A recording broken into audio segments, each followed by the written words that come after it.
Welcome back to Speaking with Confidence, a podcast that helps you build the soft skills that lead to real results. Communication, storytelling, public speaking, and showing up with confidence in every conversation that counts. I'm Tim Newman, a recovering college professor turned communication coach, and I'm thrilled to guide you on a journey to becoming a powerful communicator. Thank you so much for supporting the show. If you have a question, comment, or want something covered on the show, just send me a message. Surveys and popular estimates vary, but many studies and polls suggest that a majority of people, often cited between 40% and 75%, experience some level of public speaking anxiety. Many surveys even rank giving a speech among people's top fears. I've told the story many times of me throwing up before my first presentation in college. It was a big hit to my confidence, and I had to find a way to get that confidence back. So, if you've ever had your mind just kind of go blank in the middle of a speech while the audience waits, that gut punch moment doesn't have to be the end of your confidence either. The good news is this: your brain can adapt and bounce back. And today, I'll walk you through exactly how to reset after a crash and burn moment using practice-based training and exposure-style rebuilding proven to restore confidence. And it starts with understanding why these breakdowns happen. That sudden blank out during a speech isn't random. It's a system breakdown. Effective public speaking relies on 5 interconnected parts: content mastery, physical control, audience awareness, emotional regulation, and delivery mechanics. When stress hits, it often disrupts mental retrieval and focus first, which then cascades into other areas. One weak link can strain the rest. Consider the CEO who froze during an earnings call. He knew the material cold, but a surge of adrenaline and stress disrupted the prefrontal cortex, an effect clinicians describe as the brain's retrieval functions going offline under panic. This wasn't about forgetting the facts. It was about a stress response shutting down access to them. Confidence plays a key role here, too. Research has found a moderate positive relationship between self-esteem and public speaking ability. Those with higher self-esteem often reported lower anxiety and communicate more effectively. It's not that skill alone guarantees success. Confidence and technical skill feed into each other. Environmental and audience factors also influence performance. Studies and reviews show that room layout, audience size, and engagement levels can increase or reduce anxiety.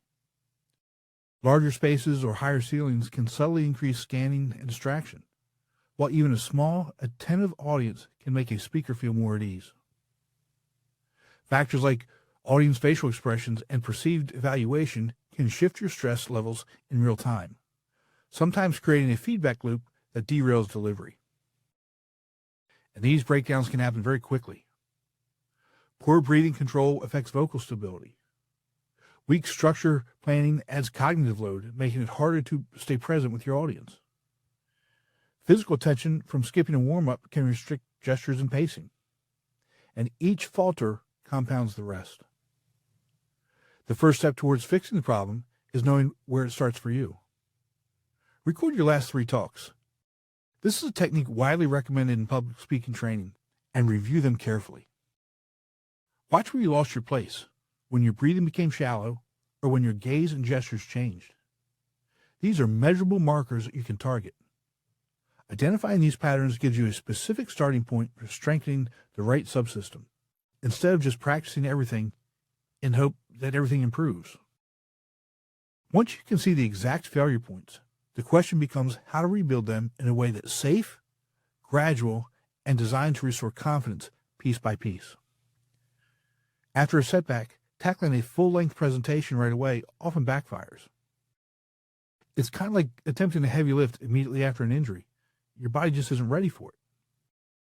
A safer, more effective route is to apply gradual, controlled exposure, similar to how physical therapists build strength post-injury. In a virtual reality for public speaking, or VR4PS pilot study, published by Multidisciplinary Publishing Institute, or MDPI, participants reduced their filler words by about 24% over 3 structured practice sessions. with an overall score improvement of roughly 12%. While this was a small controlled trial, it offers a useful micro-proof that step-by-step practice can shift habits. A practical way to start is with a progressive exposure ladder informed by exposure therapy principles. For example, on day 1, record a 1 to 3 minute talk alone in a quiet space. On day 3, repeat the same talk in front of one trusted listener. And on day 5, either add a second person, ideally someone you know less well, or recreate more real conditions through lighting, background noise, or posture. The goal is to add just enough pressure to challenge without overwhelming. For each micro session, set your camera or phone at eye level and about an arm's length away to match a natural audience sightline. Review the recording twice. First, watch for structure and flow, noting where ideas connect or stumble. Second, focus on nonverbal cues and breathing patterns. This two-pass review is a standard recommendation from experienced speaking coaches and mirrors the real-time and summary feedback approach used in VR training research. Keep the session measurable. Choose one skill to work on and track a clear metric, such as counting filler words, or note the length of pauses, or record how many times your gaze sweeps the audience. The MDPI pilot's emphasis on discrete, trackable performance markers shows how targeted attention to one variable at a time drives steady improvement. Avoid layering too many focus points at once. Instead, build each skill into your repertoire before shifting to the next. Remember that the strongest evidence for improvement comes from repeated, supervised practice. The VR and exposure therapy studies are promising but small, so use low-stakes environments often, and if possible, seek trusted peer feedback. These sessions aren't just about physical delivery. They're about strengthening the mental flexibility to stay present and adapt even when things go wrong.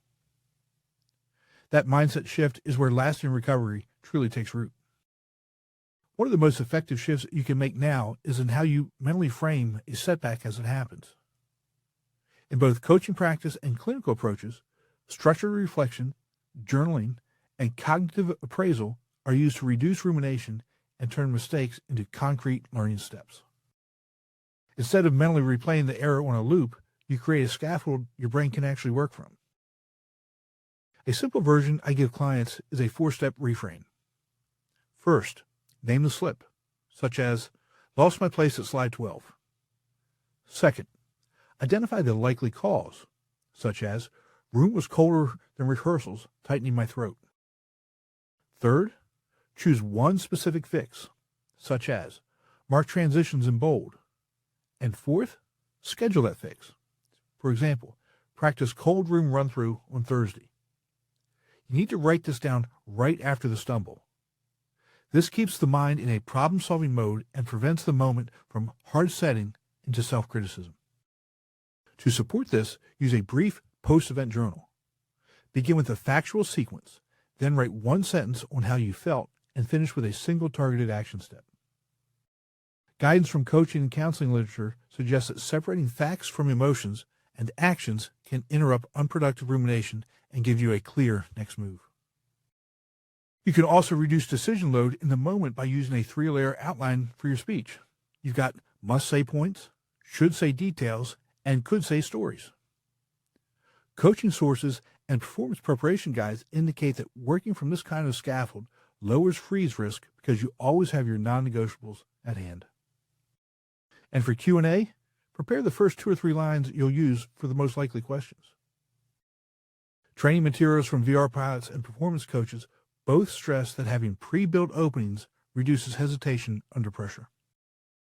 Feedback accelerates this process.